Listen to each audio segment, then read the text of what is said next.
Hello everyone, and welcome to another video. In today's report, we are going to talk about the national weather for the United States between December 21st through December 26th. We will then talk about ice, snow, and rainfall accumulation. Before we start though, I will ask that you do subscribe to my channel for upcoming weather reports. The first thing we are going to do is review what we are going to be looking at the next 5 days. Please enjoy the following portion of the video. Make sure to stick around, because we will then talk about the accumulations.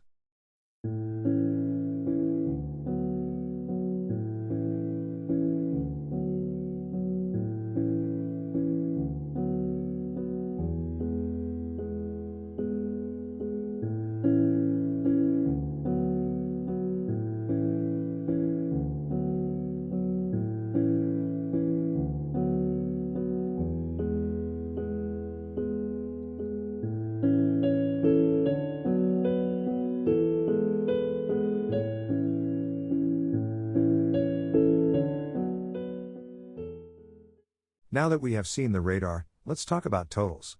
To start, we are going to look at the national rainfall accumulations for the next 120 hours. Here's the expected rain for the next 5 days. The heaviest rain will fall in the western half of the country, due to multiple Pacific storms. A low-pressure system down south will drop some heavy rain to portions of the southeast. In fact, we have a small flood threat for coastal areas of the Pacific Northwest on December 22nd.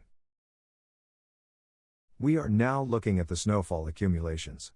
Very heavy snow is likely across several mountain ranges across the western United States, with a swath of snow across the northern plains, Great Lakes, and then the Northeast. And lastly, ice accumulation. The only place that will receive any significant ice is the Northeast. Thankfully, we aren't expecting much more than a quarter inch of ice, with most areas receiving around 1 or 2/10 of an inch.